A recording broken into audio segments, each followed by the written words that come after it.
When the credits start rolling, but the movie keeps haunting you. Before, after. Then it's time to tune in to Dismembering Horror. We'll talk about what worked and also what didn't. We'll dissect every aspect. Maybe some that we shouldn't. They turned out to be completely unreliable assholes.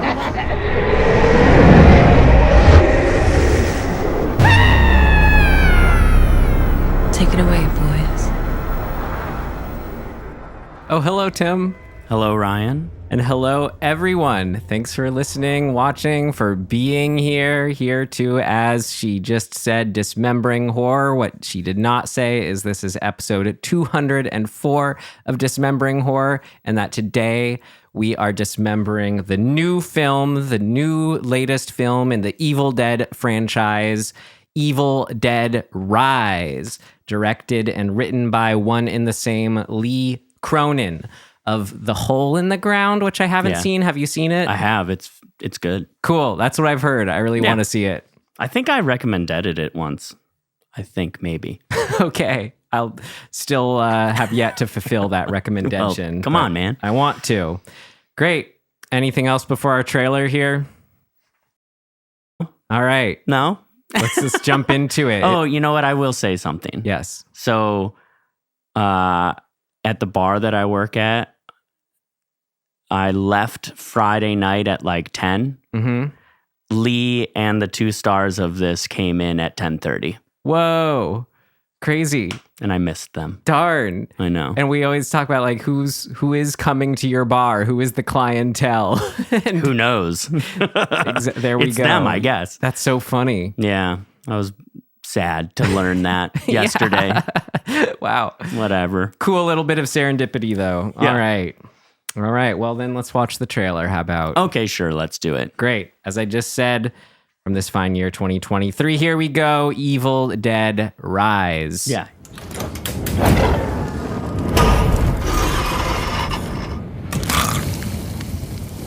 What's up, sis? I had the most beautiful dream. It was the perfect day. And all I could think about was how much I wanted to cut you all open and then climb inside your bodies so that we could stay one happy family.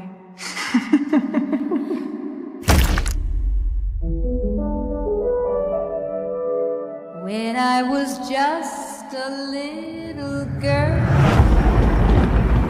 I asked my mother, What is this, Danny? I found it. what will I be?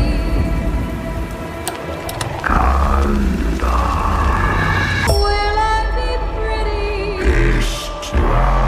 Will I be rich? Here's what she said to me. Open up now. You don't look so good, Mom. All right. K. Wow. Sarar. Sarar. Whatever will be, will be. What will be? What will our ratings be, Tim, for Evil Dead Rise? Would we tell ourselves per our rating system if we were talking to ourselves to avoid, stream, rent, or just buy and complete the collection for Evil Dead Rise? Okay, well, I didn't buy the 2013 one, and I liked this movie. I didn't love it, so I guess I'm a rent. Yeah, But I feel like that might change. I think it's possible that I'll see it again and be like, oh, what was I thinking? I love it. I'm pretty similar boat, but my feelings right now are pretty strong of it not delivering too much in the end for me. And honestly, if it was not an Evil Dead film, I'd definitely just say stream. But like, just as an Evil Dead fanboy, Right. I want to say rent. But I don't know. I think I want to be a little feisty and say just stream it. Wow. Brutal. Absolutely devastating to the Evil Dead people out there. Yeah. Which the Deadites. Right. Who aren't me, I guess. Right. Because I'm doing it out of my toxic fandom love and right. and wanting more. And come on, Evil Dead. Come on, Evil Dead. I want so much more from you. It's, I don't know. It may be also that it's different and the same, and eventually that will come around to that. Yeah. But on the first watching, and like, I don't think I had crazy expectations or anything. I was excited to see another Evil Dead movie, but I was certainly not expecting it to be like the originals. Yeah. You know, I didn't think like we're going to get the same characterization or whatever. I knew they were doing a new thing. So, well, that's the interesting thing that we'll get into with our discussion here is like, what do you want retained? What needs to be made anew? All that stuff. Yeah. And look, they tried to find a balance. And this was one of those cases where like what worked is also what didn't work. So yeah, probably get into it all. Yeah. But then at the same time, I wonder if it's just, I do need to see it again and let go of because what are we really talking about here aside from like director's anxiety? Well, what I wanted to see. But even some of those things for me are like, I don't even know how I would necessarily do that, which is just another thing I'm excited to talk about. Yeah, there's definitely, I have thoughts, but like, I didn't leave the movie going, wow, they screwed up. Mm-hmm. I didn't feel that way. I just was like, oh, maybe I would have liked this more if this was slightly different. Yeah. So not huge, just like first viewing kind of like, yeah. I just wasn't feeling much. Yeah. Or I liked anything when it ended. In my theater, like the theater experience was good for once. Yes, technical things are good. Oh, you're talking about fellow audience members. The audience was great. They were into it. They were clearly fans that were like on board with every little, like nod. Great. So that's cool. Woo, the Book of the Dead. Yeah. They're like saying the words along with it. All right, man. So then their summary. What was this movie just to get us all on the same page? Well, this is one of 3 Book of the Deads out there. So with same universe as the others. Yeah, we can make that leap, I suppose, which I think is cool. But gives it the continuity from Army of Darkness, too. That's why I say one of 3. Yeah. That's established it. That's right. Yes. So I would make the leap, or maybe not so much of a leap, the small hop into saying that we're just saying this is one of the 3 and it is not the book that we've seen in other movies. Would you make that assumption? I thought there's the 3 that we see that he picks from in Army of Darkness. I heard someone like Sam Raimi or someone talking about, or Bruce Campbell say like, we know there are 3 out there. Right. And I was a little confused because in Army of Darkness, I thought the whole point was that there was 1 real one and 2 fake outs. In that scene, I think that is true. I don't think that the 3 they're referring to is in relation to that scene. Okay. Like my assumption would be more that, so the cabin in the 2013 movie is the cabin in the originals. Yeah. So those are the same book. And yeah, people presumably. It is called a requel, so right. Anyway, we got another book. It's a fun lore to try and parse out, but I don't think we have the answer. This is one of 3 books, as far as we know. Correct. That's been, and it's not one of the other ones we've seen yet. Let's just say that. Yes, it gets unearthed from an earthquake. We're in an old LA high-rise family. We got a family that's on their way out. They're getting kicked out because the building is condemned and going to be demolished. Got matriarch mom Ellie, her sister Beth is visiting for the first time in a while, and then Beth's nieces and nephew, Bridget, Cassie, and Caleb. Or no, Danny, Bridget, and Cassie. Oh, yeah. Who's Caleb? Maybe that other neighbor. I don't know, the next in the casting here. Well, yeah. So, okay. So let's back up. So we've got this family living in this condemned place. There's very few people living there anymore, like just her floor and maybe one other floor. There's some people, maybe only one person. Let's see.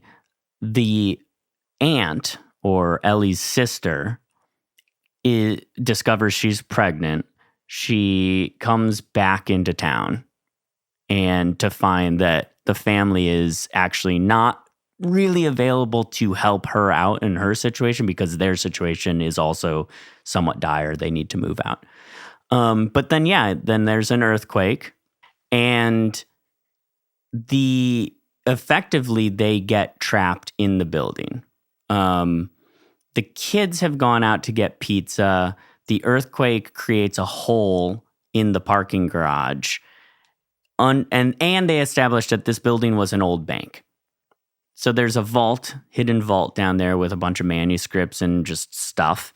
And Danny, right, the kid, the boy, he climbs down, finds the Book of the Dead, gets scared, grabs some records, which I thought was a cool addition, and like vinyl records, and gets out of there, opens the book, plays the records, the incantation is spoken, and the, power of the evil dead or whatever comes and attaches to their mom. So then we're off to the races. And the rest of the movie really is sort of just like antics ensue. The whole second act is just the family trying to navigate the mom being a deadite, and then how that jumps from one person to the next person to the next person. It leaves us with Beth and the youngest daughter, Cassie. They're the only ones alive. Everybody else in the building, presumably, has been possessed. At least their floor. Right, on their floor. Yes. And, it's the plight of Beth and Cassie to get out of there. The elevator has been presumably broken, and the stairwell had crumbled, so they don't have that escape route.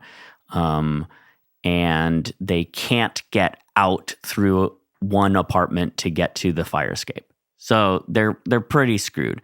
They get out through the elevator, being chased by the third sort of version of demonic whatever, I don't know what you would call it. It's like in the book, they flip to different pages and we see different types of demons or different types of deadite possession forms, I guess.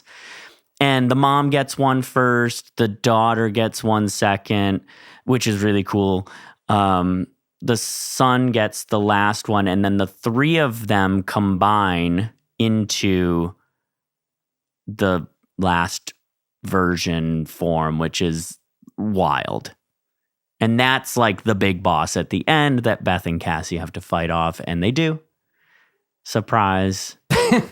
And there's lots of homage mirroring to the first and second movies.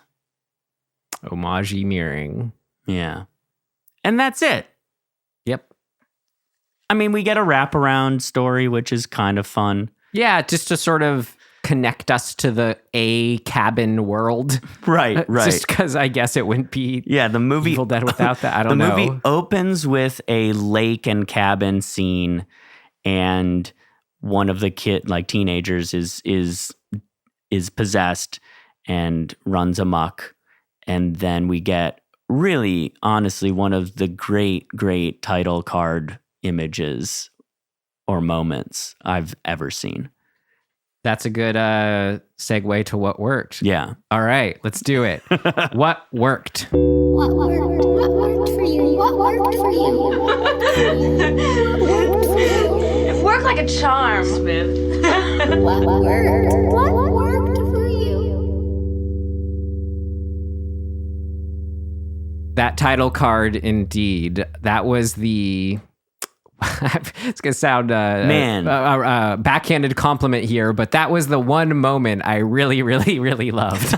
That's fair. It was the one moment where it was like pure movie happening at me. Oh, here we go. Hype. It was something maybe about the outside setting with just this perfect, gorgeous lighting. There's a lot of things making that work well. First of all is totally the lighting and the image, the base image itself of just the lake is really pretty. Mm-hmm. And then you have the girl who is a deadite in a very almost like Jesus-y pose, floating an inch or two above the water. Oh yeah, one of a couple Jesus imagery moments. And then the way that they have the title actually behind the trees that are the mountains, right? Yeah, trees and mountains. Yeah, the essentially the skyline. Mm-hmm. You have the title rise up from behind that, and it also inside of the title, inside of the text, has, I think, the pages of the book are the texture, and that inside I feel like was moving slightly too. So there's a lot of layered dimension to that shot, and movement, and like symbology, and like it's just working on all pistons or firing or whatever, including the music, which is just going full, I hate using the word, but just epic Evil Dead. Yeah, it felt classic Evil Dead somehow. It was great. Right. Yeah, so it's really a remarkable shot. Well, what else worked for you? I mean, look, the look of the film for me is right up there. Like tonally, the camera kind of work. It's not like anything crazy, but I think what they managed to do is modernize a lot of the quirky camera work that Sam Raimi was known for in the first all three of the movies. Like there's a shot running down the hallway where the camera really is just doing this, and it just feels like Evil Dead, like what we know of that, but like everything is on a higher, bigger scale in terms of production value. Yes, how it was shot, it told the story well for sure. I'm not sure I can totally agree just like the look of it. I don't know, it was good, but I don't know if it worked for me. That's fair. But I will say a technical equivalent that did really, really work was the sound and sound design. I thought that was a great modern updating interpretation, kind of like what you're just saying as far as visually, but aurally of the like hearing the recitation of the passages just booming over the speakers, the low end happening, and then just nailing the sound of when they were possessed deadites too, that voice quality. Yeah. Well, they sprinkle in the actual like sound effects from the original movies. I know it starts with times. The flies. Like it's so good. and it's I think that I can see some purists, and there was a part of me that wondered whether or not I liked it in the moment, because it is exactly the sound, right? Like there's that eerie sort of wooing sound that happens. I don't know how to describe it exactly, but they're not redoing it. Mm-hmm. They're using the actual sounds. Like they've at least recreated them exactly the way they were. And at first glance, I I guess it was taking me by surprise that they were using the exact thing. But when it came down to it, I was pleased to hear it. You know what I mean? And then like once it happened once or twice, I was like, great, I'm in. Like I want that to continue on and be the vibe of the movie. I accept it as we are still in this world. We're not remaking Evil Dead. We're just furthering on the lore of the Necronomicon. Well, that's kind of a way to put what the thing that I said was both working and not working, but of course we're in what worked about it. I thought this felt like it was cool how it was successful in feeling like it fit the world of all three of the original trilogy and even Ash versus Evil Dead. Yeah. The 2013, maybe not. I don't know. I have to think about it more. But it had this, it had enough of this sort of like straight horror to make me feel the world of the first one. It had the stuff like the eyeball gag that was literally straight out of the second one. So the cheese grater, stuff like that felt more Evil Dead 2. Yep. And then some more heightened effects or like even for Evil Dead, playful. I don't know. Yeah, I don't know. It had a certain lightness of touch and sort of non-grounded, fun seriousness that an Army of Darkness would have. One sequence in particular, I feel like there's a sequence in and out of the hallway that felt finely irreverent in the way that sort of Army of Darkness and Evil Dead 2 can be. The like the kind of hallway attack scene or fight scene. It's one of the earlier hallway moments where, I mean, the eyeball is a part of that sequence, but it goes for a fairly long time. Actually, I guess there's two. There's that one, which is the first hallway sequence where we're looking through the peephole. And then the later one when they actually get out into it and she's got the shotgun, that whole sequence felt very Army of Darkness-y to me. But yeah, again, like it's doing those things, but doing it in a, I don't want to keep saying modern way. It's just a newer, different take that is, I guess, more modern, whatever. I don't know what else to call it. It's hard for me I can't quite second that because I think that's getting into more what didn't work, kind of that overall effect for me. I think that it's so weird because so much of this movie is riding a line that I'm like, this is why it's a rent,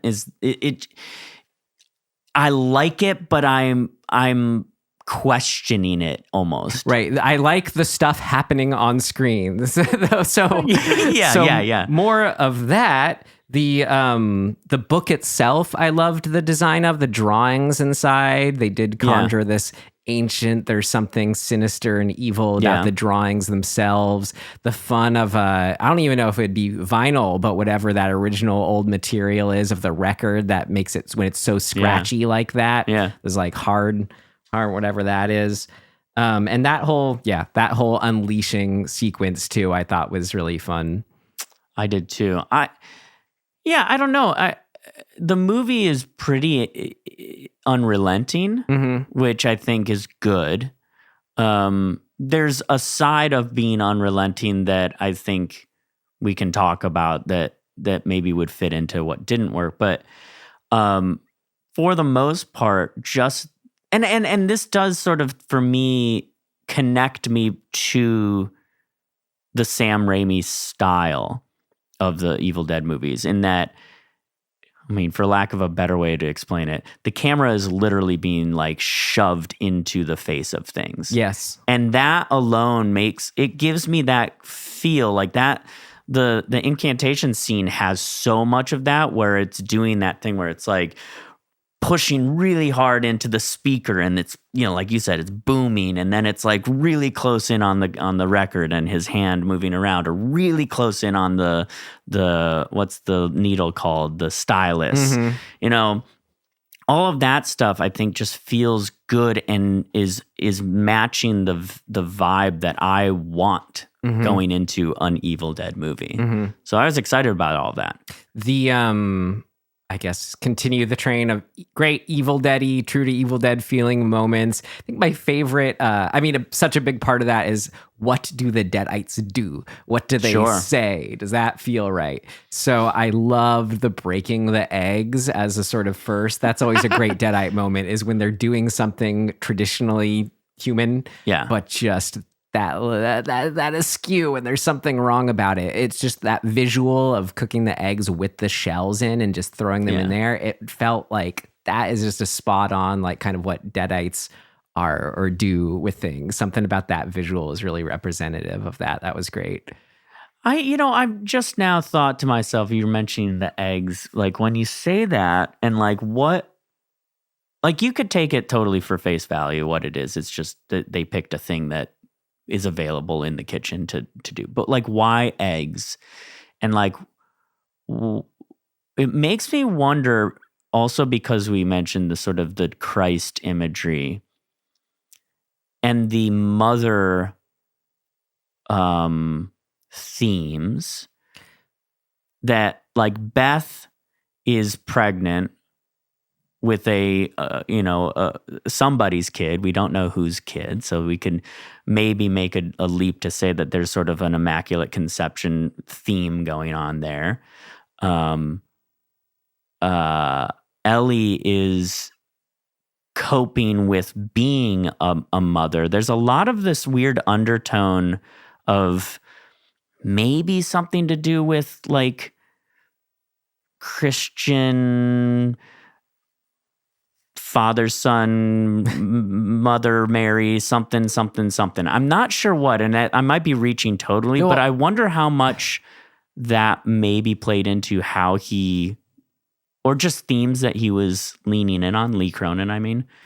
Are you kind of coming off the eggs thing still? Yeah, it just made me think of like, okay, eggs are sort of representative of like the bounty and like, yes, like that kind of stuff. I think Easter and whatever. Especially just as the human experience, it feels like it could feel weird on some deep level. And this is kind of, we talked about the cognitive dissonance with like what we're eating and stuff like that. Sure. But when you have an animal product, especially like what eggs are and represent, to sort of not be conscious that, for chickens, this is a holy thing. This is, childbirth kind of thing. So just something about like maybe that's the way all it is. She's throwing them, and just the sort of, it's just that exact Deadite thing of like total, not just even beyond disregard for just life and preciousness and all that is holy. So. Yeah, because I mean, it could, if you remove the Christian aspect of her, or religious component to it, it still makes sense that she'd be sort of defiling the embryos of a being, which is essentially what she does for the rest of the movie, right? Her kids are her own former embryos. There is an embryo growing inside of Beth. So maybe that's all it is, like that they're doing that. But then I think about like Easter as a holiday. I'm very not religious, so I'm sorry if I'm offending anybody.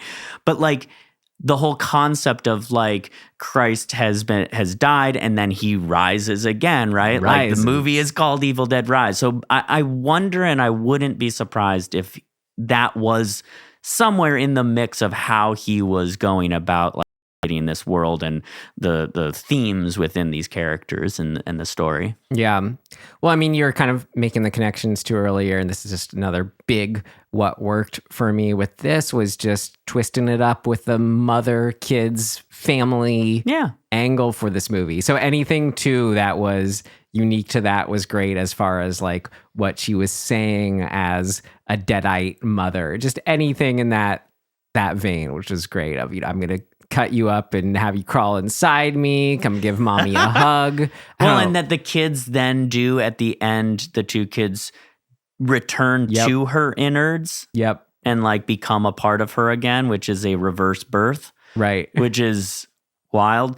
So, I mean, I guess I'm being a little bit like, I don't know what the word would be. I'm being a little bit like touchy about like making this connection, but obviously it's a connection.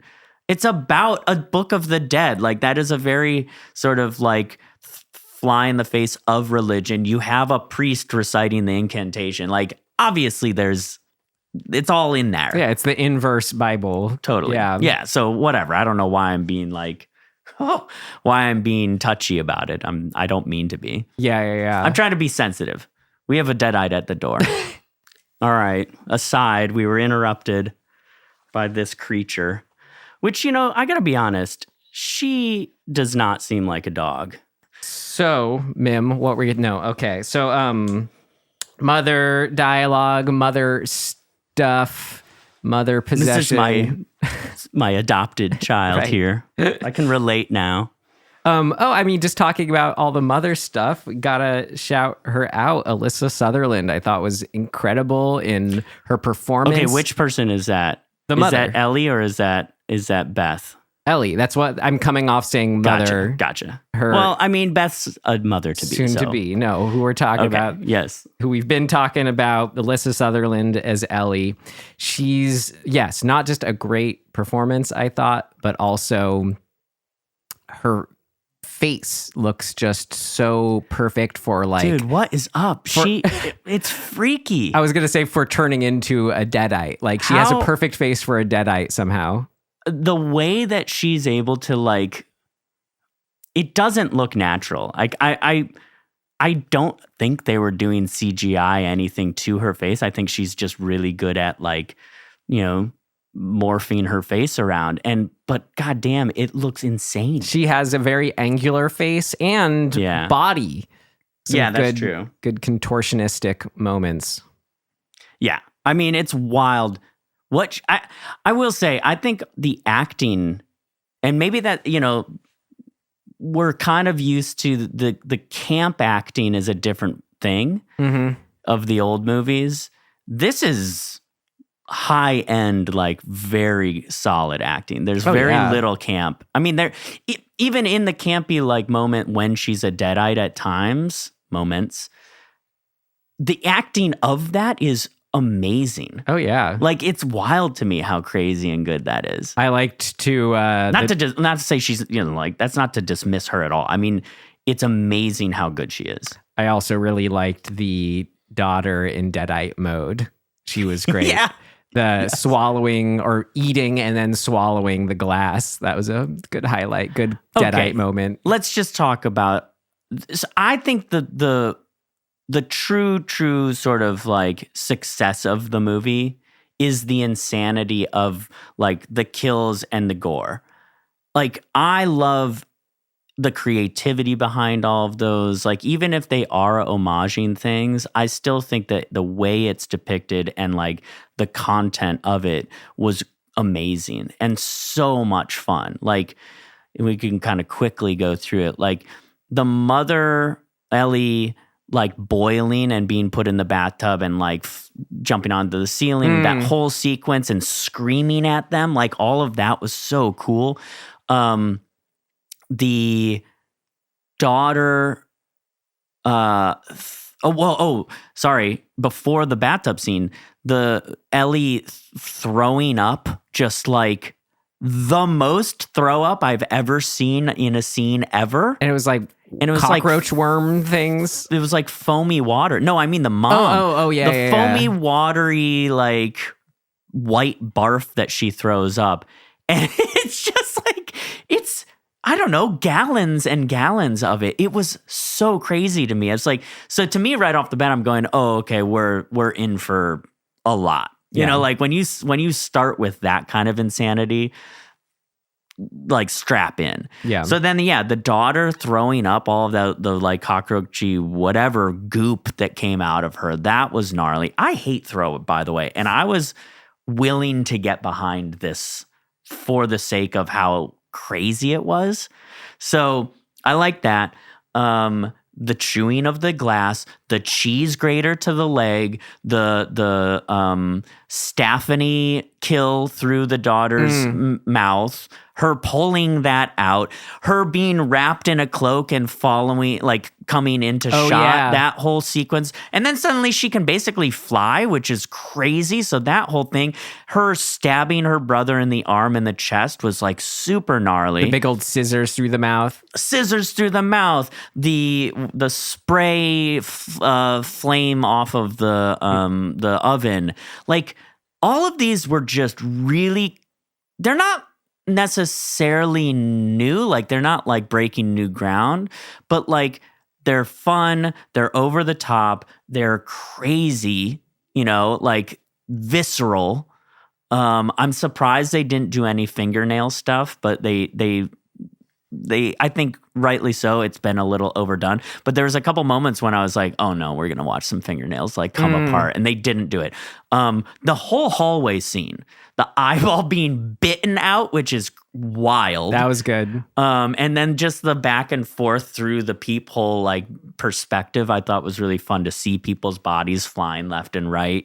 Like, I just think that component of the fun and over the top, like irreverence to this type of gory horror was right up there for stuff like that I've really loved. So like in that zone, awesome. I want to second the peephole action because that specifically out of what you listed, even though everything else has maybe a domestic bent to it, the peephole is specifically felt like promise of premise. What can you do as far as Evil Dead in a high-rise apartment?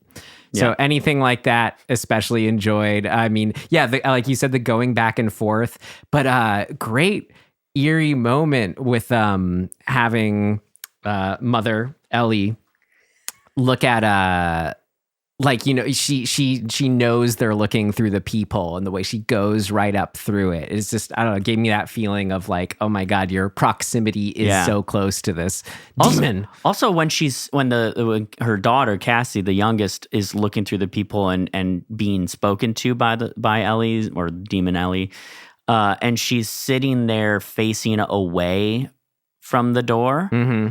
When she stands up, it's very unnatural and weird looking. Oh, yeah. There was a large audible gasp in the theater that I was at. Like everybody was like, oh no. Yeah. Like it was awesome to watch. And so like stuff like that, like I think it's doing its job really well of getting people to react, you know, like getting under everybody's sort of like, we're all like geared up. There was a moment halfway through when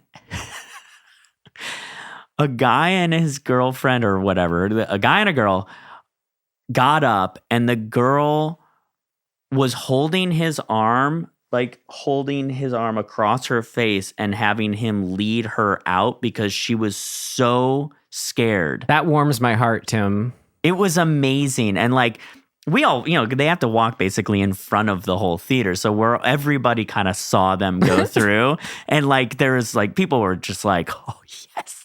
Like people were excited that somebody was having that big of a reaction. Mm-hmm. And then like 5-10 minutes later, the guy walks her back in, and she would not look up. She still had his arm across her face, and just like, I think she probably just went and sat down and just like went like this for the rest of the movie. Great. It was amazing. Kind of more on the apartment setting. I thought it was cool. The old high rise, it felt Evil Dead-y.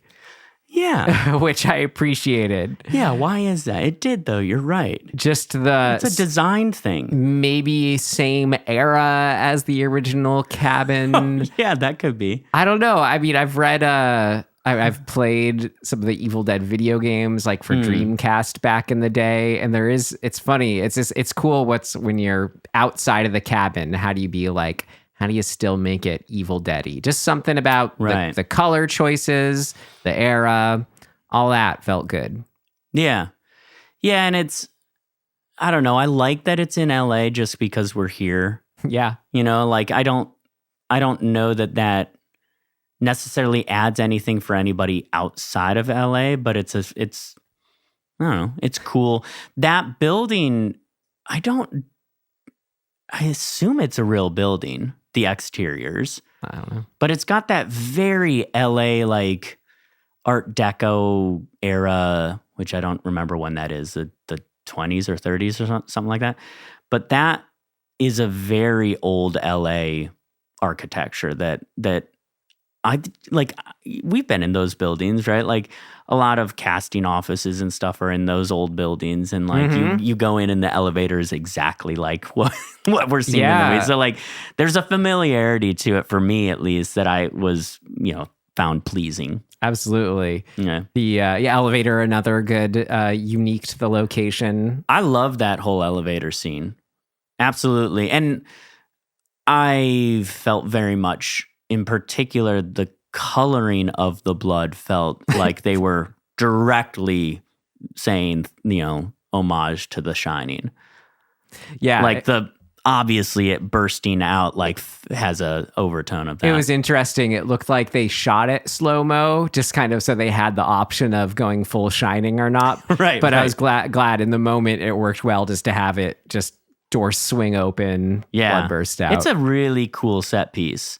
The lighting inside the elevator when it's filling with blood, to me, looked amazing. I just love the tone of it and like how it's reflecting. It defies the reality of the elevator in and of itself, because we see the elevator ceiling, I think, like once or twice, and those that lighting doesn't exist in there. But I didn't care. It just felt so cool looking to me. Also, once they are completely covered in blood, I don't know why that looks so cool to me, but like her in her sort of like, I don't know what you call that, romper jumpsuit sort of looking out. It's not that, but it feels like that. Like she's got shorts and like a tied shirt, and she looks like she's ready to go to battle, covered in blood, like hair slicked back, holding a shotgun. I was like, oh my God, this is like the greatest costume for next Halloween. I'm like, Britt, please, like, you have to go as this next Can you year. imagine doing all that blood as a Halloween costume would be so annoying. Dude, you just paint it on, baby. Oh, it'd be great. There's something satisfyingly primal about the covered in blood aesthetic. Absolutely. Well, and then everybody's eyes like pop so much more when you're in that because of the contrast. And like, I really like that lead actress. Her name's Lily Sullivan. She's Australian, which I was like, I think she's not, a U.S. English speaking person. There's just a couple times when I was like, that seems like she's covering an accent. Neither was Alyssa Sutherland. Oh, that's right. Yeah. So like, they did an amazing job people, like, it seems like people outside the U.S. are really good at doing U.S. accents. Yeah, when I saw why is that? Half of the cast of Succession speak for the first time and they have British accents. I'm like, what? Yeah, it's crazy. I don't know why. Like, why are they so good at it? Is U.S. English really easy or dumb sounding? Like, is it just flat? They're actors. That's true. They are actors. They're good at it. But I think she's good. I like that actress. I can't remember if I've seen her in anything else, but she's good. Yeah, the supporting cast I thought was interesting too. Like I like that the son and daughter, not the youngest, are very, very Gen Z sort of presenting people, right? Which I think is a smart way to go, right? Because that is actually probably more the audience that you want to capture with this movie, right? Generationally. I saw the first Evil Dead when I was 12 or 13, maybe. My brother showed it to me. Yeah, and he was in high school, so that's probably about right. So like, figure out who they are now, like who are the 12 and 13, 14, 15-year-olds. She's going to her protest tomorrow. Yeah, exactly. He's into DJing. But I like it because it's like, it's representative of the actual world right now, and it's not tropey in that. Like, I guess that's a new trope, but not yet. So it's fun. It's doing that thing. Even the not eccentric, but just the funny daughter too, the youngest. The youngest, yeah. she's been overexposed, which I love. And I mean overexposed to like terrifying ideas. So it is fun to watch her just sort of navigate. All I could think about, oh my God, all I could think about through the entire movie was how screwed she is. Like, and I think they could explore that in future movies, right? Like if they have her be the main character carrying on as well, or a recurring character at least, seeing how this stuff has messed her up in the same way that we follow Ash around for many, many, stories, and how it's ruined his life, but like a part of who he is now and all of that kind of stuff. I think it would be cool to see a character like that explored. Oh, you're just talking today. Little girl sequel potential? Yeah. Okay, got it. Yeah, let's see her when she's, I don't know, let's go, how old do you think she is in this? Like 8 or 9 or 10 or something like that? I feel like let's go 5-6 years from now. She have her be a teenager and have her, nobody believes what happened, so she's got to go prove it and find the book and then like try to destroy the book but can't destroy the book, and then it like somebody else gets a hold of the book and more deadites show up because somebody recited the incantation. I don't know, like let's just keep it going.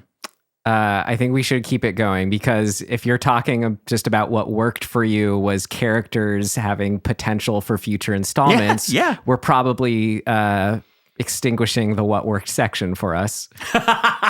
Fair enough. Okay, let's go. All right, great. Unless there's anything else, of course. Okay, just from a filmmaking standpoint, I love a callback. I love a setup and a callback. The scissors get set up very specifically, good callback, and the wood chipper gets set up and called back. And I guess the gate not working gets set up and called back. So I like all those. It's fun. Great. All right. Next section. Yeah. What did not work? It's not ready yet. Seems to work okay. No, something important's missing. What did not work? This is where I like hate myself being like, why can't I be like the girl being let out of the theater? What? Is that, I guess it's not a wrong, right thing. It's just my ability to tune in or whatever taste. I don't know. I hate the what did not work section, even though it is fun because then it's how we grow to make what we want to make. I think all that jazz. Agreed.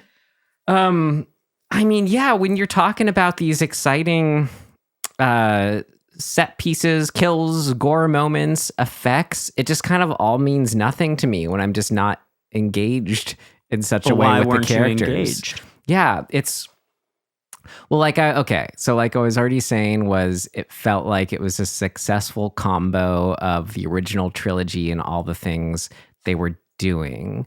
I think what I wanted, since this is, like 11, 12 years, whatever, since the last one, 10 years, I think it was 2013. Yeah. Is I guess more of tonally whatever the first one is, where it feels like there's some real like horror underneath it. There's something really evil and unsettling about it. This felt way too like the worst of the later worlds. Like Army of Darkness isn't a scary movie, right? No, it's not meant to be either. Exactly. And that's kind of how I felt about this. But it's not doing the comedy that Army of Darkness is doing at all. It's doing the eyeball moment. It's doing a Book of the Dead, has CG effects added to it. It's like, I know for Evil Dead, like I don't want, like you wouldn't use the word subtle to describe what you want in an Evil Dead movie, but in some filmmaking aspects, I would have wanted something that's like, I didn't need the Book of the Dead flashing CG. It felt like just... What do you mean flashing CG? It's like veins were like moving and glowing and stuff. That's true. Yeah. It just, like what you were saying about liking the quality of how it was shot, it just had this sort of slickness that all just made it feel like safe and just... And you say... You're so against this, I don't know, modern version of filmmaking. But I was I am and I'm not. It's not just a modern thing because I realize it, because I was like, what about New Candyman? Remember when we were doing our top ones and I said what worked about that for me is it had this slick modern aesthetic, but still somehow channeled this like uneasy, unsettling, like what am I looking at paranormal feel. Do you think that part of what you're responding to when you say slick is simply resolution oriented, like that it's crisp?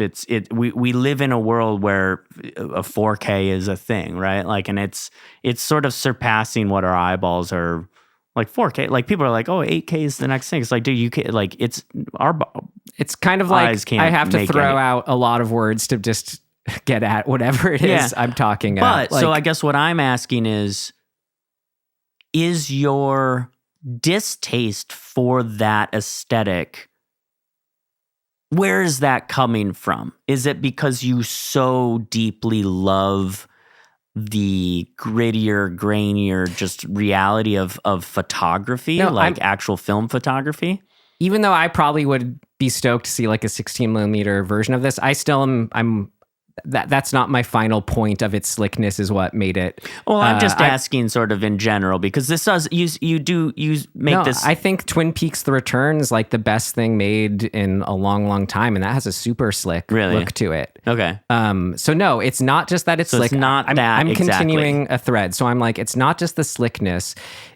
I think there's like, when I said the combo of all the previous ones, it almost feels like the bad side of that is this is just this sort of what is like the most obvious, safest iteration for how you make an Evil Dead thing. It almost feels like a greatest hits and it's not offering anything new.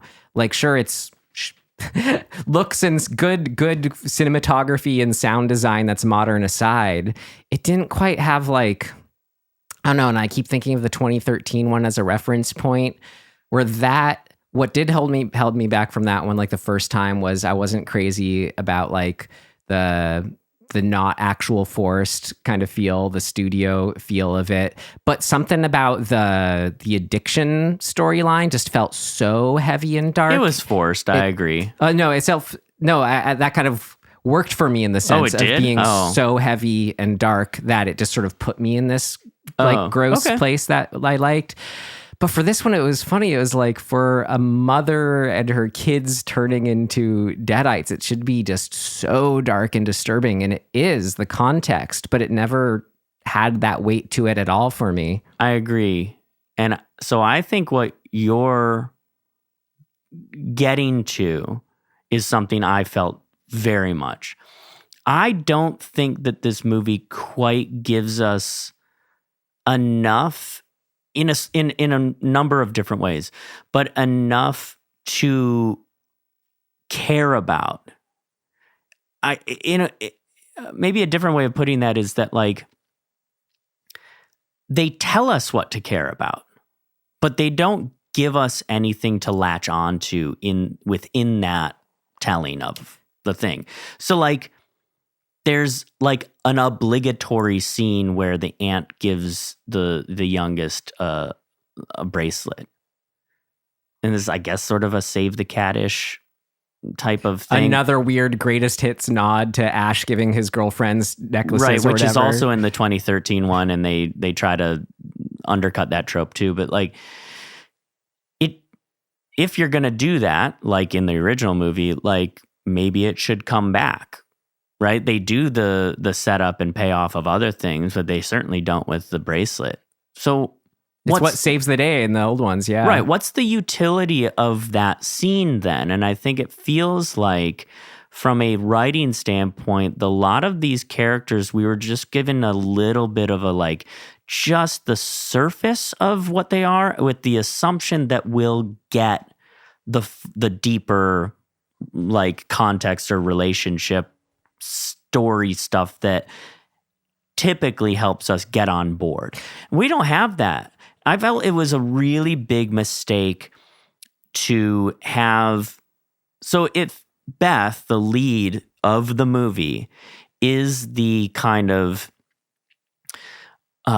troubled daughter the quote unquote screw up who like never really like amounts to much because society or her mom or whoever thinks that being a roadie for bands is not a real job. Her sister doubles down on that, calls her a groupie throughout, right?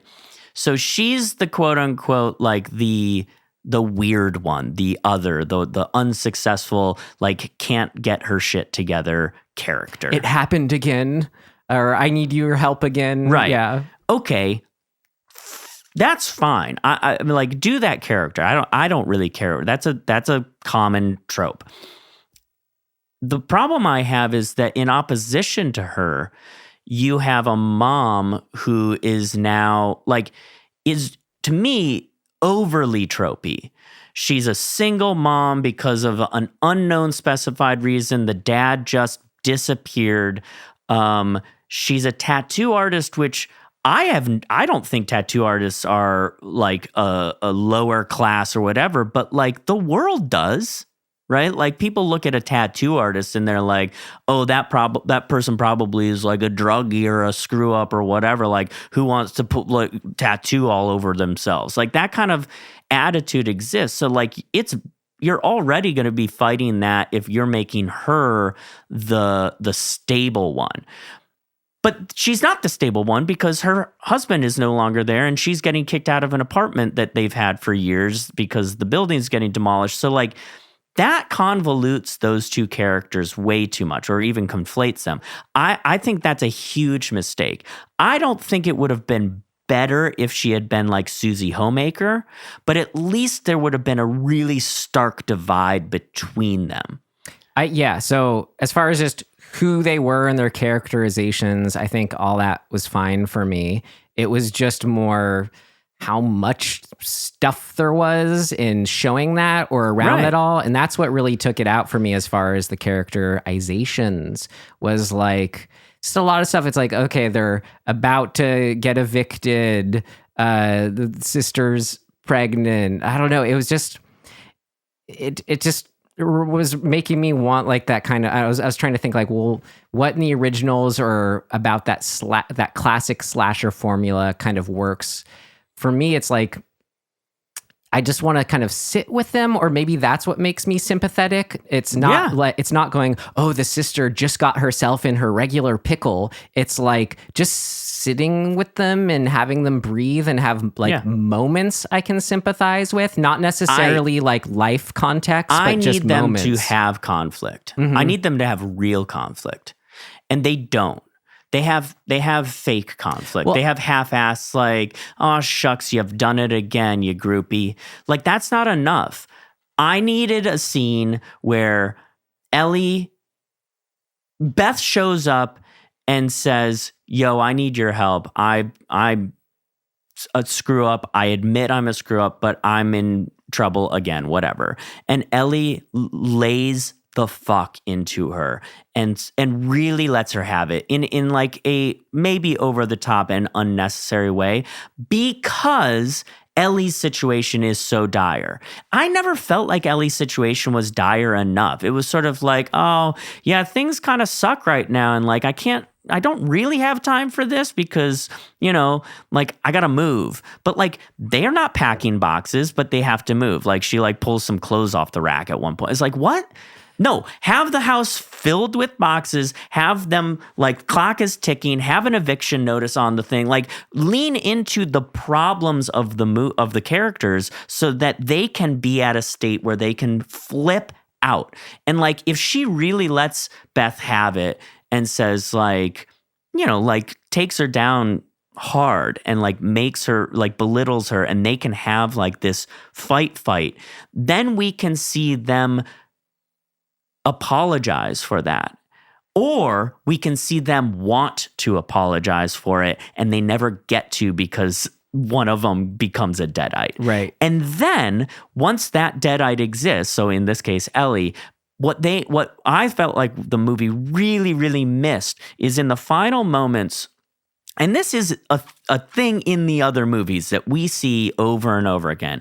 And I get if you don't want to do it because of that, but it's an Evil Dead movie. You got to just like lean into the thing that's necessary to make the character story work. And what that is if Beth is such a screw up, and if Beth and Ellie's mom really did think that she was a nightmare and like not a good kid, the deadite Ellie needs to revert to the mom or her own voice in the end, right before Beth has the opportunity to kill them, and let her have it way worse than the initial fight. Like, tell her that she is not capable of even being a good person in any way. Like, make it hurt and make the audience go so far that the audience goes, oh God, like that made me feel bad, like secondhand embarrassment or secondhand like grief for that person, getting told that they aren't worthy of anything, and like really make it sting so that she can say,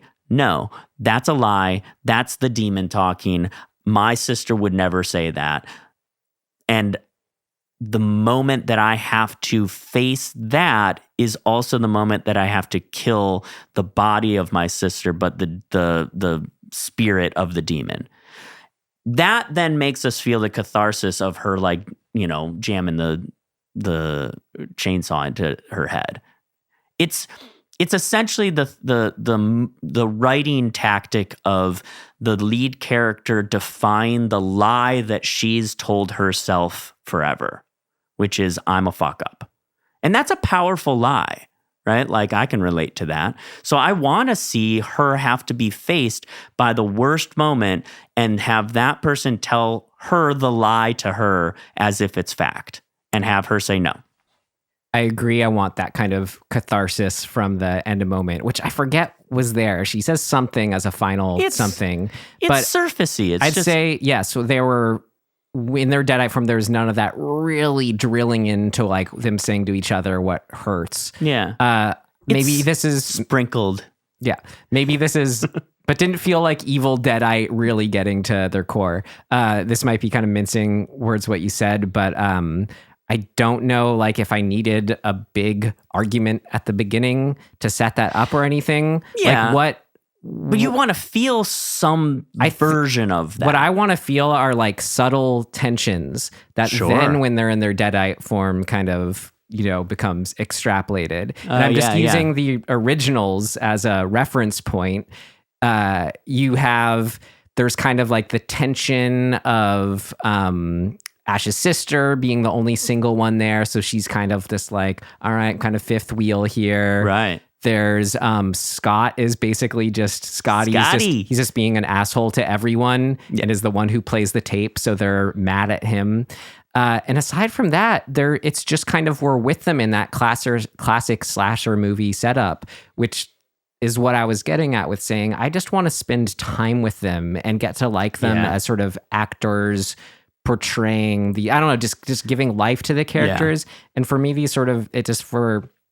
I don't know what the line is here, but at least in this context, all that they were doing just felt more like first draft, kind of what you do to build the characters, screenwriting, again, of just all this stuff. Beth just had this thing happen to her. She's also pregnant. They're also getting kicked out. There's also just an earthquake. Like all this stuff. One dinner scene. One dinner scene is all it would take. Mm-hmm. You can get everything you need to know, and the interpersonal relationships can be very clearly defined in one dinner scene. It's little things too. Like, it's very powerful to see the head of the household have to slam their fist down on the table because of the interdynamics of any moment. Like, once you get that, you go, oh shit, because we all know what that is, right? Like, we just relate to it. And so be a little more like nuanced and creative with a very universal thing. And then we're good. Like see, that whole scene, they almost do it with the like bracelet scene and the like, you're a groupie, and then like, oh, dad's gone, so like kids go get a pizza because we need to talk. No. Don't have them leave. Yeah. Find another reason to get them to leave. Have the conversation at the table and have, you know, Ellie say, kids, just so you know, like, this is going to hurt to hear because I know you love your aunt, but she's a fuck up. and she always has been. And like, it doesn't have to be that harsh, but like, have a little bit of a like, let's all sit down in reality for a moment so that we can see who these people are. Or I think we can get that in subtle, nuanced ways, those tensions. Yeah. Which is what I'm saying I wanted for the characterizations versus this felt like I was being told why I should care about them. Yeah. And then it doesn't even come around. Yeah. So it's okay. You know, have Beth, instead of the screwdriver, like maybe this is too old school Evil Dead camp, but have it be a pregnancy test. I don't care. Like get ridiculous with that kind of thing that sort of continues to tie in the themes of that conflict. I just don't need her to be pregnant. It doesn't add anything. Oh, I don't for either, me. but I'm like, she is. Like they made that choice. Maybe they did it so that in the next movie she has a baby and that baby is a deadite and it like crawls out of her. That'd be exciting. Didn't they already do that in the show? I think they did. Yeah. That was a credible moment in Ash versus Evil Dead, the whole baby fight thing, the fetus fight, right? Yes. I love that show. Pacing, we brought it up earlier in what worked, but I was kind of holding my tongue for what did not work, where it's like such a fine line where you want it to, in an Evil Dead movie, you want plenty of time for the buildup. And then once the stuff is happening, you want it to ramp up quick enough where you're going, oh boy, here we go. Oh my God, this is all shocking. Mm-hmm. But it felt like it was going a little too much when we started. I agree. Like that elevator scene, it just felt like we were where I wanted to be more like 3 scenes later with the way that just how active the evil was in there. Right. With the I keep saying vines because it's a reference to the vines in the original. I keep wiring. thinking that. Thank you. The wiring, the cables. Right. Holding her up by the neck, all that. I don't know. It just felt like too much too soon somehow. A little bit, yeah. And the music, it was just, made me tune out. It was nonstop, which I don't know. It felt like a roller coaster ride where, you know, if you're on like a big, giant, crazy roller coaster and after like the first 2 things, you kind of just, all you're able to do is stop screaming and just get tossed around, kind of bored and like. Sure. I definitely think that they went into the meat of the possession stuff really fast. Yeah. And I felt bad. I was like, I'm just kind of sad for the mom. Mm-hmm. Right? Like in the other incarnations of this stuff, we get like a respite from certain people getting possessed. Mm-hmm. So like in Evil Dead 2, like Ash gets possessed really early on and then comes back from that, and then gets possessed later and comes back from that. Like we know that that's a possibility. So I'm thinking, okay, well, if we're going to have her be possessed that early, that quick, have her come back and like have that solution somehow be like a foil or like a red herring for the final solution, something like that, and like she can then become possessed again and it doesn't work and whatever. But having her, I mean, it felt like almost immediately she's possessed, and I'm like, I didn't really get enough time with her as a mom or a sister, or her fighting the evil within, and yeah. And then like, what's up with her husband's gone? Like that was one more just a plot point that's like one does more nothing just for thing. it? That's what I'm talking about. I don't all like those little that. things. It feels like there's scenes missing. Which is possible. I mean, you know, too much stuff, it man, happens. for the characters. I don't know. Yeah, unnecessary, I guess. But if you want to build that backstory, like, don't make such a big point of it. Mm-hmm. Like it can just exist. Mm-hmm. Well, that's what I'm saying. All these elements, it's fine for building the world and the characters, but then like I just want it all stripped down, if not away, for the final product. It felt to me like the reason that the dad is not there is to serve two purposes. One, to not have a lead guy there, and two, just as purely an excuse to say, kids, go get pizza. Mm-hmm. That's too, I don't know. Or how about they just don't have a dad and it's never referenced or brought up? Totally fine. That's all I want. Easy. I mean, Good. the kid literally says, like, I want dad. And it's like, if you have a kid saying that, that says it all. You better do something about it. Oh, right? no, like, I was just saying I'm like, you don't have to do anything with that. You can I would never have a kid say, I want dad, if I'm not going to bring the dad back into the fold somehow. I think you can just have them say it and it's a little coloring and leave it at that. You could, but they made such a thing of like, he left, mysteriously. We talked. Was there a scene where like the like he found the vault and, you know, like got chewed up by the Book of the Dead? Like, I don't know. I feel like I can't think of anything else. We kind of covered all the characterization, why that didn't work. Yeah. I'm just, because I think I found a more direct way to say it, what I was saying earlier about this feeling like just a greatest hits. It feels like it just felt like whatever the safest distillation of just what Evil Dead is and could be, and just kind of this like surface level way, kind of like, you know, the complaints a lot of people had, which I did too, for Force Awakens. Yes, it feels like that, very similar to that. There's no actual, like, except for the opening title, which had some real weight to it. There's no weight or anything really movie happening at me, substance that happened for the rest of it. And that's what I'm always so interested in, is like, how do you it's like an alchemical, magical kind of thing that happens. What you talk about with all the greatest horror films. How do you put evil inside of something? Like when I'm watching the original, I feel like there's a risk of, when he's reading those words, that it's actually unleashing something. Is it just because it's old? Is it just because they made it in such a, you know, beautifully independent spirit that they helped just, I don't know. Is it just the directing itself? I don't know. It's just, it's not as egregious as like I was ragging on the new Mario movie last time, but just as far as modern, and that's what's modern in a bad sense for me. Not that it looks slick. Again, that can totally work for me. It's this like, what is the safest possible version of an Evil Dead sequel?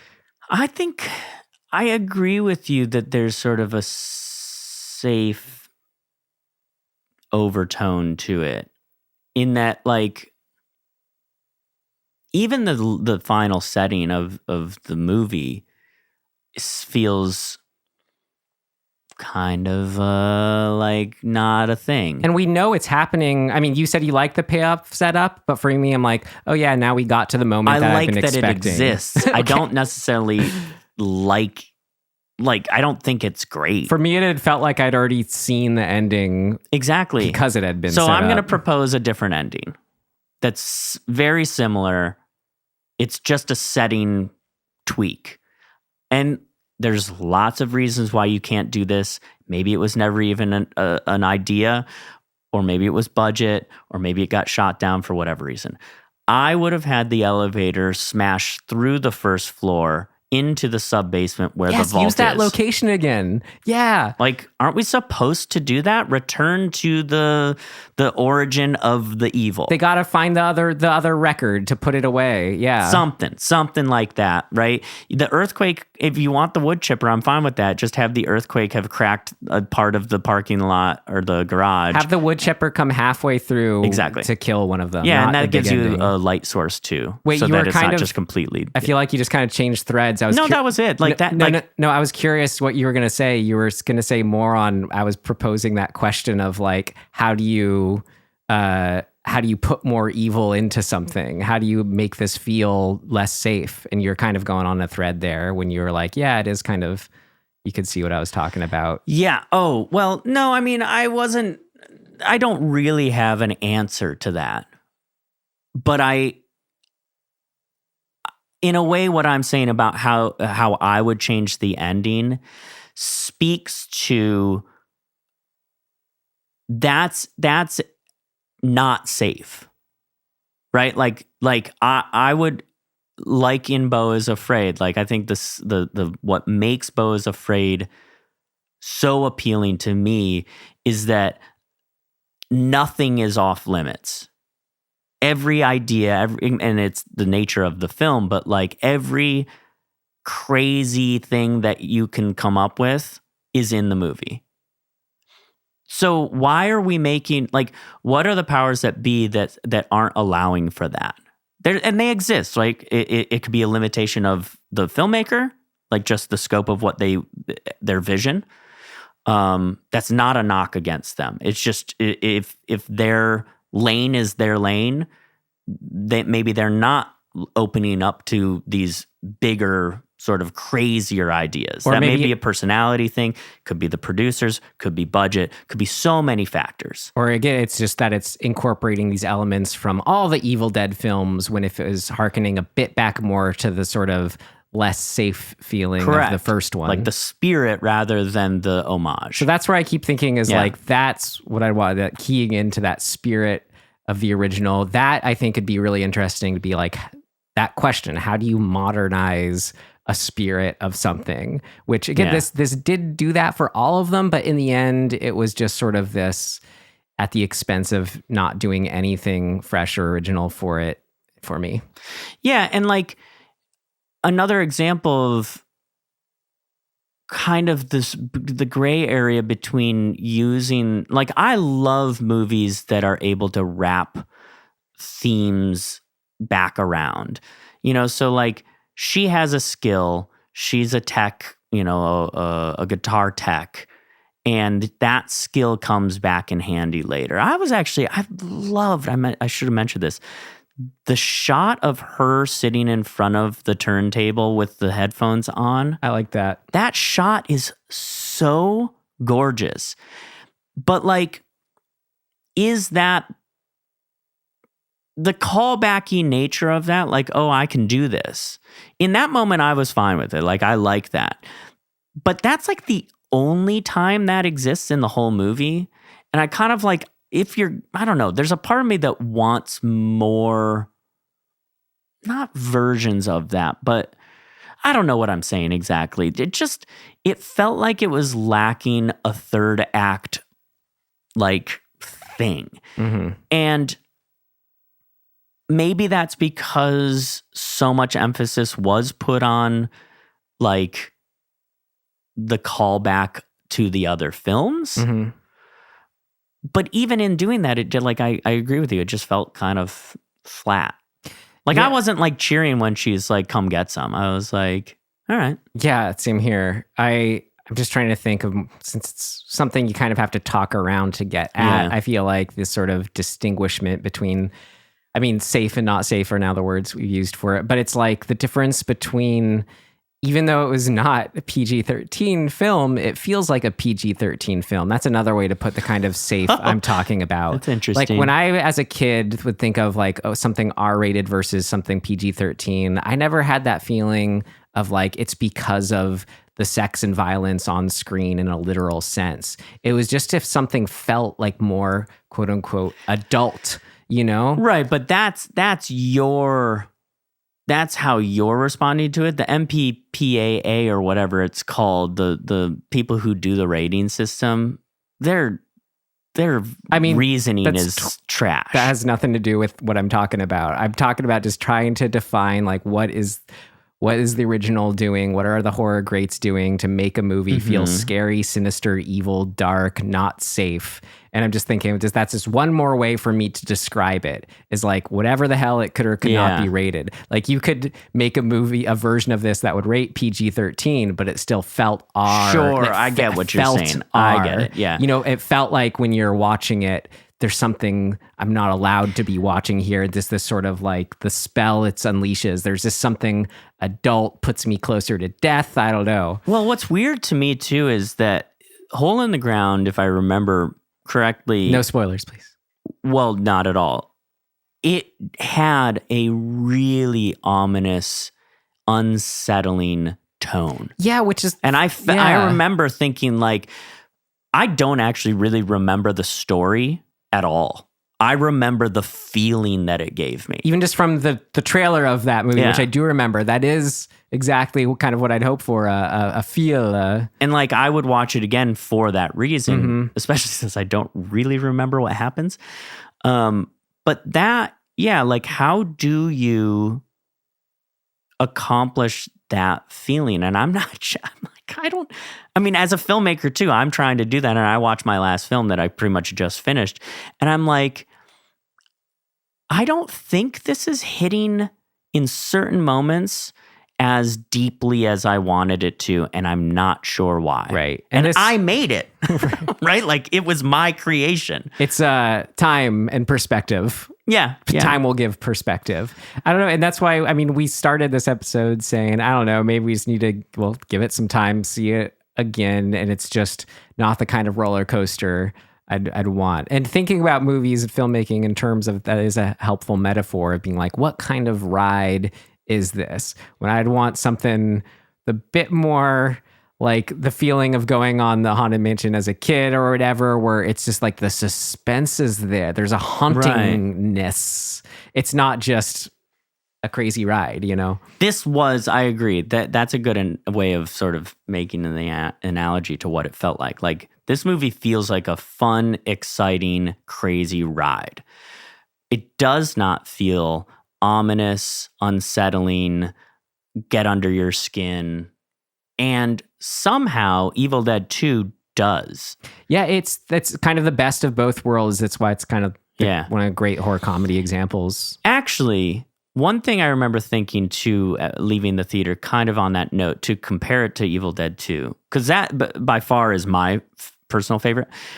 It might be my favorite movie of all time, which is kind of crazy to think about. But can you see it in the wide shot there? Yeah. You got 2 copies of Army of Darkness. Yeah, one has the extended edit. I brought my... there. So the attitude... Forget about the campiness of Bruce Campbell. Like, that's great, and I love it. But I think what I respond the most to about that movie is the moments where he, or kind of any of the characters, react like, this is too much. What the fuck is going on? Like, what is going on? They're breakdown moments, yeah. And you never get that in this movie.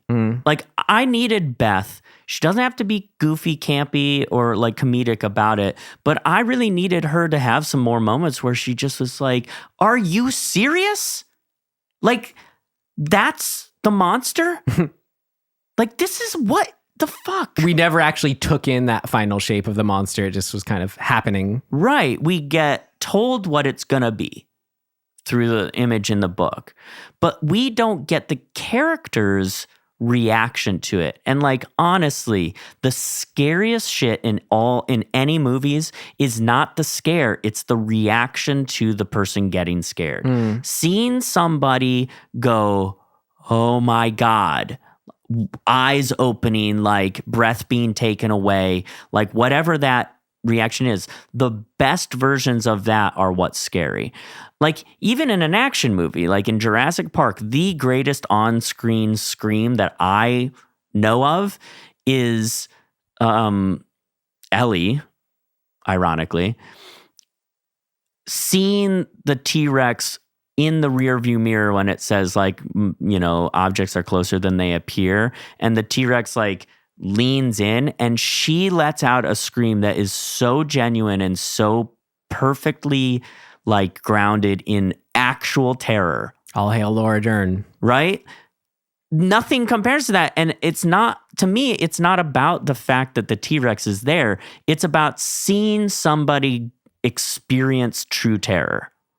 And she sells it. I would love to know, like, how or what she did to evoke that for herself, but like, maybe the secret's better untold. It primes us. It puts us in the reality.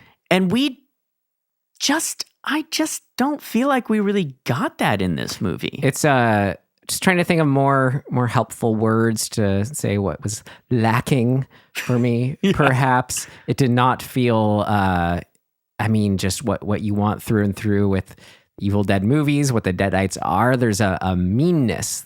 There's a cruelness. Yeah, the cruel. How incredible that this story with the direction it's in, which was great. It felt, so cruel, and both all the kids die, the mother dies, yet it doesn't actually feel mean or cruel. Like when you're watching it, I don't know. It's the weirdest thing. Here's a kind of a encapsulating reason for that, or example of that. So the son, Danny, finds the book, opens the book. How he pays for that has nothing to do with his character.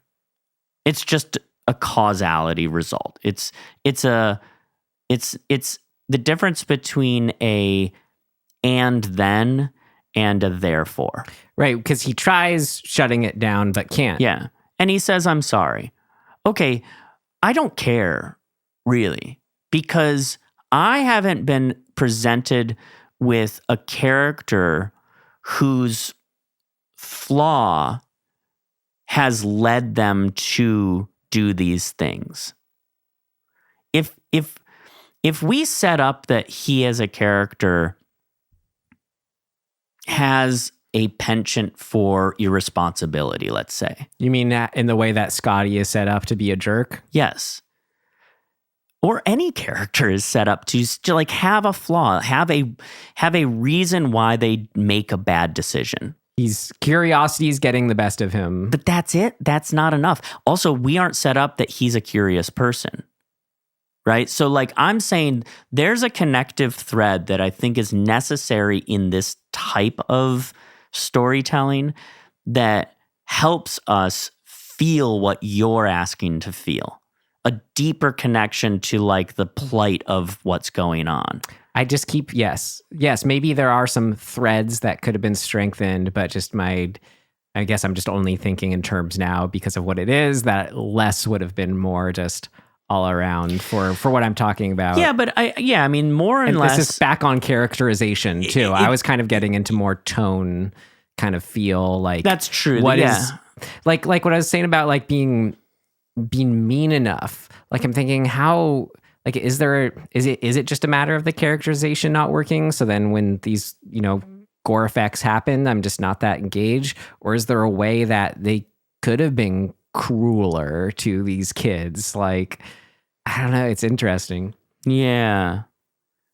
Yeah. I guess part of what I'm saying is, and maybe this is true to a lot of the Evil Dead stuff though, I don't feel like anybody kind of deserved this fate, right? Like, and I'm not saying everybody needs to deserve their fate, but like in no way is it connected to sort of a broader overarching kind of umbrella of like something. And maybe that would help with what you're talking about. I don't know. The feel would somehow shift if we kind of like, I feel disconnected from them right off the bat because they live in a really cool apartment in a really cool building, but that building is being condemned.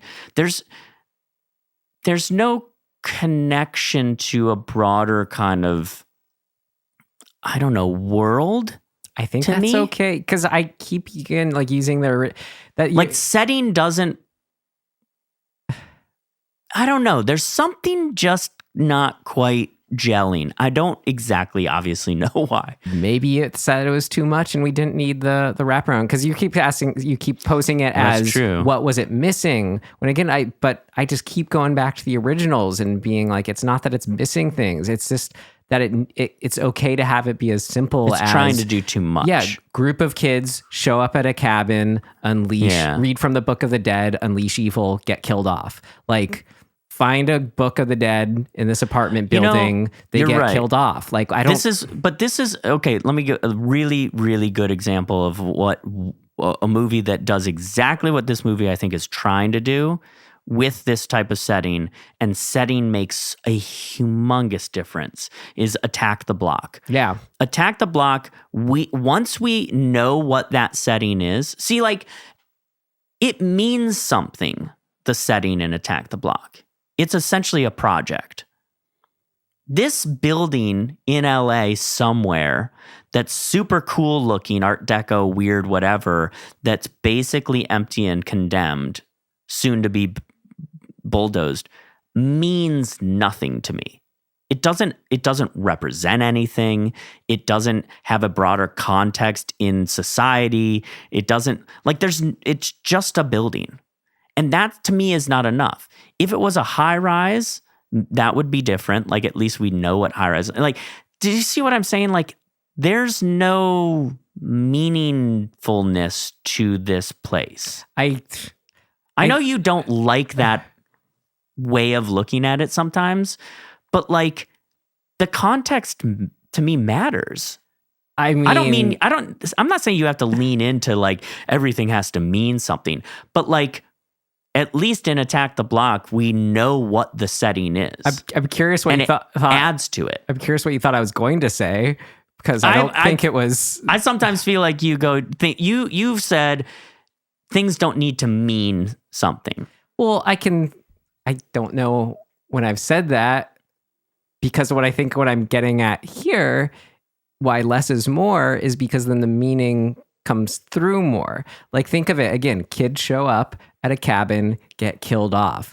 You don't need to make it so that, like, you don't need to add layers on top of the idea of a cabin. You just need it to look creepy. And what is a cabin like emblematic of on some deep symbolic level? That's what I mean. And that's what I was going to say too. I was going to agree with, I think, your point, but just kind of point out, I think, is ironic how you get there again. It's not to do like Attack the Block, which did work for that. And the story, I think that was fine and sort of integrated more naturally. Mm-hmm. Again, Evil Dead, it's like anything that does start to get into the territory of your kind of putting on any kind of more overt, social commentary or themes. It's like, no, all you need to do is just the fact that it's a creepy building, the fact that it is a it means something in itself, that it's a rainy night in an old building that like looks creepy with an elevator, that they're at the top of the floor. Like, there's stuff in there enough. And again, that just gets all, the power of that just gets diluted when you just have all these other wrappings around it. Yeah. I just don't buy it, I guess. Yeah. I think that's kind of what I'm saying too, is that like, the place is almost too nice for the trappings that they like. Oh, it's a cool present. Right? Well, again, so the family seems too kind of like. Well, again, so take away that story element of that they're about to get evicted. Like, it's. Yeah, what does that even matter? Yes. Again. Yes. I honestly, I don't know. I would also like to see a just different representation. I think I would have liked the movie more if it was like not a bunch of white people. Mm-hmm. It definitely would have been a fun way to sadly mix it up. Yeah, and like, I don't know. I think that you can get more meaningful context too, like with place. If it's in LA, and this to me actually looks like sort of more downtown or east of downtown LA, that's a mostly Hispanic area. Why is it not a Hispanic family? I think it's a very good point. I know why. Because the powers that be still have a boner for this idea that representation of marginalized or non-white groups does worse at the box office. I think it could absolutely be that. It could also be a complete oversight. That's true. I mean, look, Lee Cronin's white, I think. It may just be that he's Irish, I think. We write what we identify with, the end. Yeah. Fine. That's what I think. Oversight, whatever. I don't want to assume one way or the other. I don't either. But I would have rather seen It would have made more sort of contextual sense to me. Would have felt more realistic if in it a was a way. Hispanic family in that setting. Yeah. And just to, I mean, kind of what I was talking about in that setting, hearing, okay, evil, the pitch to me, you know, from when you first hear what this movie is about, Evil Dead in an apartment building. That's it. I don't need, that got me excited. It's not Evil Dead in an apartment building with a family. That's cool. Family apartment building. Sure. But then with a family that's about to be evicted, with a strange sister who's also pregnant, who also their father just left them. It's like, for unknown reasons. And that's why kind of, you know, to use the remake as the reference point, the 2013 one, requel, whatever, that the drug thing was like, that did just enough to like give it a sort of something novel or different about it, but it didn't push anything else more that this one did. It did enough to put it into that R-rated territory for me too, in a way. Right. So I was just trying to think of like, that one, maybe first view I wasn't crazy about it, but now I'm kind of okay with it. When this one, again, I'm just repeating it now, but yes, did not need anything past family in a apartment building Evil Dead movie. And it just tried to, mire down at anything that wasn't that context. I would have, all of the above. I don't even need the earthquake, honestly. No. It's a cool thing, but it's a plot device. I think that's my problem with it. It's a plot device. If you were saying you wanted the kid to be more curious, have it be so it seems like he's always walked by this thing. Have a very brief scene where when we are introduced to that kid, he's coming up the stairs and the mom grabs him by the collar and says, "You cannot keep wandering around in this building. It's condemned for a fucking reason. You're gonna get hurt or killed because this place is falling down around us." The end. Mm-hmm. When he goes exploring and he finds the book, we go, "You fucking idiot. Mm-hmm. Damn it." Mm-hmm. It's not just, it's because it's an earthquake because we're in California. Okay. Right. Great. So to me, what we've concluded is it is this combination of character and like the context of story, right? Like those two things need to be working with each other. And when they're not, it just kind of feels, okay, fun. And that both those things too much. Yeah. Yeah. All right. Which again, it's so funny to say in regards to an Evil Dead movie, but it's that everything needs to be so simple, the bones, to then do the excessiveness on top of that. Yeah. Which is kind of what a slasher movie is in a nutshell, which is, when it comes down to it, what these are in the formula. Yeah. I like the movie though, which is, like I had fun with it, whatever. I don't know. It's a movie. I'll watch it again. I will too. But per my rating, I'm fine with waiting to stream it. Yeah, if we're being super critical and like picking apart, which is what we do. We're dismembering here. Yep. Thanks for being here. All right, let's see if there's any things of note. Yeah. All right. Things of note. Things of note! This should be interesting. I mean, I didn't really have much. I thought it was interesting reading fun little like Easter eggs that like Bruce Campbell's in it, apparently, his voice, as his character Ash in the recording, yelling something like, "Don't do it," or "This is blah, blah, blah." Yep. So that's fun. Britt and I both, when his voice came through, we were both like, looked at each other. Like, okay, cool. That was him. Yeah. Man, honestly, I just have another, maybe I'll try to put it as things of note, even though it is another way of picking apart what we were just doing, what did not work. But I was just remembering when you were talking about what worked, how you mentioned the sound effects from the original. Mm-hmm. The starting sound of the flies, it did not put me off on the right note for it. Oh, interesting. While it was cool, right, that it was like, oh, these are the Evil Dead flies. it was that exact kind of like what I want from an update is for details. Maybe it's just a super personal fine line thing, but like give me new scary flies. Like that would, because Sure. when I hear those at the beginning, it's not making me scared. It's no longer an authentic thing to itself in a different context. Yeah. It is just a retread. It's a literal just, yeah, it's not original. It's not in its pure form, Okay. you know? Sure. So, but new creepy flies would have done it. So maybe, so I don't know. That's a thing of note for me. Yeah. Even though it's not nice. I think it's sort of interesting why and how this movie ends up being the one that gets made. Yeah. Because it seems like there's been kind of this like, they want to keep the franchise going, right? And like, we get this reimagining, but still connected version in 2013. We get the show. The show can only go so far, and they, But it was about to just leap into what we wanted. That fourth season. I'm hoping it does well on Netflix, and they'll make not a new season, but just make a standalone anyway. That could be cool. I mean, it's like listening to Bruce Campbell at that Q&A talk about it. It really seems like he's done. He said he'd do it if Sam Raimi directed it. Okay.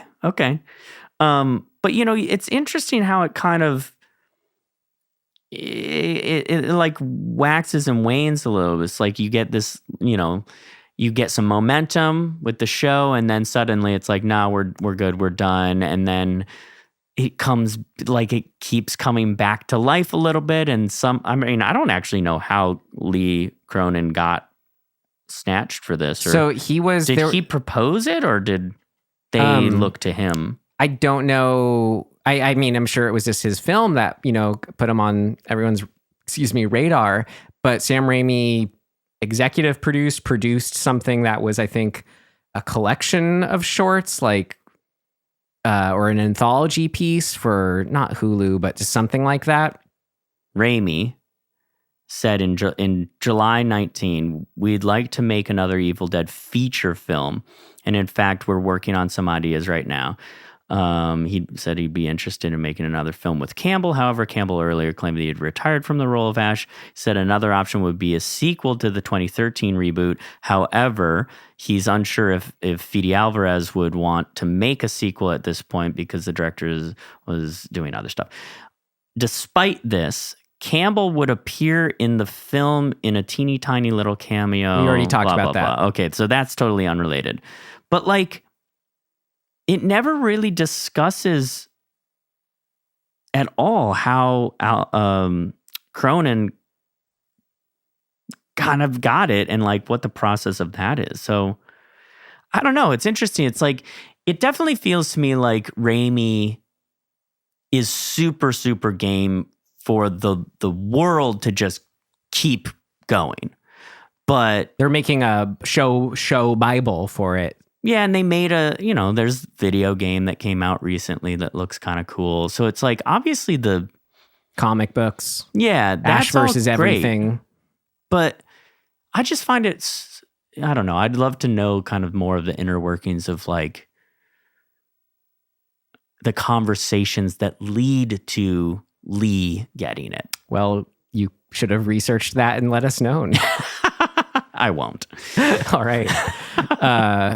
I had my friend ask me the other day, this is maybe more about the 2013 one, but I'm trying to apply it to the new one. I'd be curious what you thought.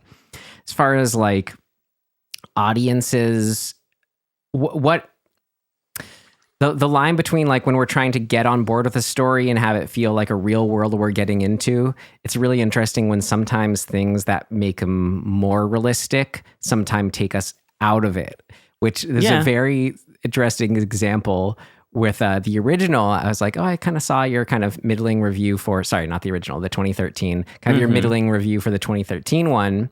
What's that all about? And he said, I don't know. And he thought of the example where when they're first opening the Book of the Dead, there's a bunch of warnings around it, or it's wrapped up. It's like, don't open this. Like, seriously, don't open it. And when I was hearing that described, I'm like, wait, if that is what you would do if you were in real life burying this, you wouldn't just give one little warning. You would like write as much stuff as possible. But when you're watching it as a movie, it's coming across as almost like a joke or a gimmick or something. Like in movie mode, it's like you don't need as many, but yet in real life, you would do that. Anyway, just in talking about Evil Dead movies with friends and thinking in terms of what brings us into the reality of something. That's interesting. Yeah, it's like that. The fun of horror often is us being like, dude, what are you doing? Mm-hmm. You're watching characters defy rational behavior or thought. And so I'm okay with, I mean, the dude like gets, it's like, it's bound in like barbed wire. But it's not, that's not against rational thought. That's against movie logic. That's because I guess so. Unless you're like supernatural, superstitious, kind of, which a lot of cultures are, granted. But I feel like for those kinds of characters, the realistic thing is you would never in a million years think that this book would actually unleash an evil. But it's so interesting when we're watching a movie, we go, wait, hasn't he seen 1,000 different horror movies? It's like, yes, but this is real life. So why would he be considering that as an option? Right. I just had a thought, maybe just the universe. In another universe, Lee Cronin directed the 2013 one, and Fede Alvarez did this one, and it was a Hispanic family. Just picturing that. Yeah. All right. Yeah, let's picture that. Yeah, universe. just because they would connect to it in different ways and maybe better ways. That's interesting and of note to me. All the different ways this could have been. Yes. Yeah. We can talk about the multiverse, the Evil Dead multiverse. Yeah. And it's so funny how, again, just bringing it back. It's that it does fit into the universe of all the other ones. That for me it's what was holding it back. I'm down for that. I think you could do that and what was missing for me though. Yeah, I do too. Yeah. Maybe this will be a jump off point to.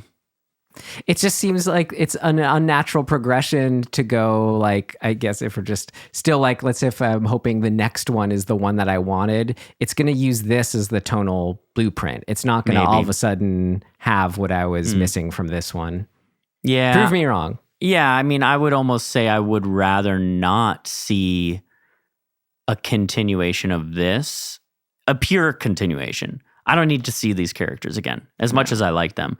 But I could get behind sort of more of a serial series of Evil Dead movies. It's what we're getting, and I'm going to watch them because they're Evil Dead movies. Yeah. And I'm going to like the fun lore, but I'm just going to be like, the filmmaking is doing nothing for me.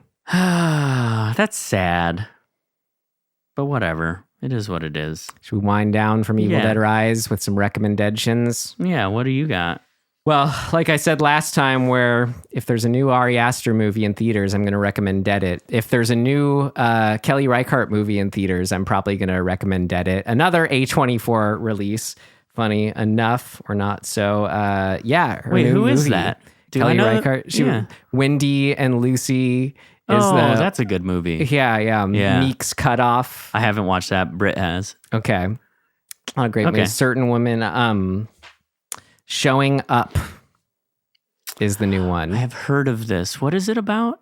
It's like Michelle Williams and her neighbor live in I think Portland and kind of have installations going on that they're working on and teach at this like artist kind of like college commune place, and it's got that great kind of like just hangout feel, and and the tensions are just at this great level. I don't know if you've seen a Kelly Reichardt movie, you know what it is, but this was a sort of lighter amongst them, and probably my I don't know, my second or third favorite of hers. It was really good.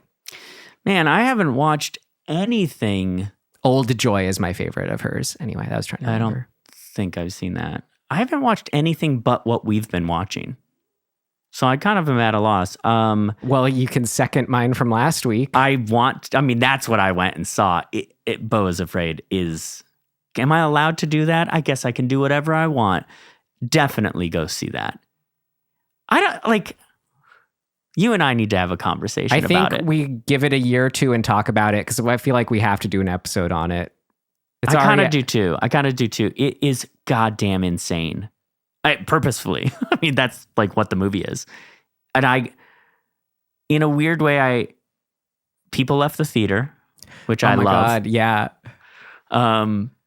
There's this two older gentlemen sitting in the front row. And I think that we probably got 35 minutes into the movie. And I watched them go and just like get up and like storm out. It was amazing. They walk into Skinamarink, do the exact same thing. Seriously. Way more people at Skinamarink walked out. But I think 4 or 5 maybe walked out of my screening of Beau is Afraid. Frustrated people at my screening of Walk Up, the new Hong Sang-soo movie too. A lot of people not having it these days. Man, I loved it. I absolutely loved it. And the worst thing that could happen, well, maybe not the worst thing, but a thing that I hate having happened, which is I had to leave in the first 10 minutes and then got delayed outside of the theater because of a line. So I missed like 5 minutes of the movie. Dude, that whole first act is pretty key. I know. So I saw the very beginning, the whole entire scene, first scene. Well, not the opening, but the therapy session scene. And I saw him leave and start to walk back to his place. And the next 5 minutes I missed. Dude, that's like I know everything. I know. And I came back and I was so mad because I was like, I couldn't get back. So you're going to go back and see it. I have to go see it again, yeah. Second time, I loved it even more. Like, because there's some interesting, like, it's so crazy. The first chunk is just so high energy and loaded. Yeah. It was kind of maybe on a first viewing hard to have like the expectations of it reaching that kind of level of energy again. But once your expectations aren't there, that spell of just when he takes that hit of 3 different things. I love that. That's all we know what it is. That's right. That's when the movie, it's like, that's when you take your hit and just kind of get into the hypnosis of it all and are able just to really sink into the 20-minute play within a movie, what is we watching right now. It's so crazy to me because I am currently working on like a conceptual sort of art film. And so much of the styling and kind of just the vibe of what's in Beau is Afraid is already stuff that we had been planning on doing. And so it's almost like it's validating to me because I'm like, oh, yeah, it's that kind of thing.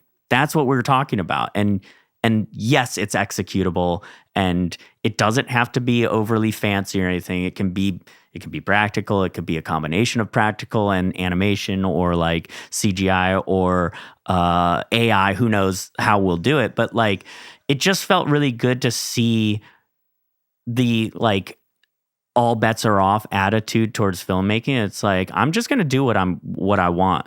Like, I'm going to make the thing the way I see it as, you know, without any sort of constraint. The unconstrained nature of this movie is like my favorite thing. Oh yeah. Yes. There are no rules.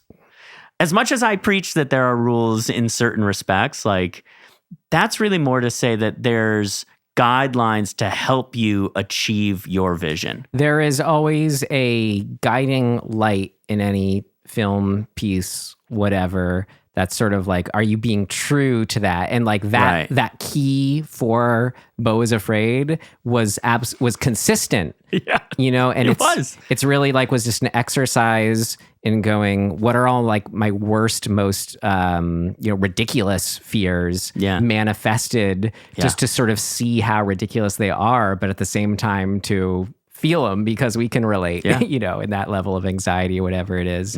Anyway, we'll save it for tune in a year from now. Let's talk about it. Right, exactly. And then tune in to 2 years from now for when we talk about Evil Dead Rise 2. Rises. Evil Dead. Evil Dead Falls. Paul Reiser.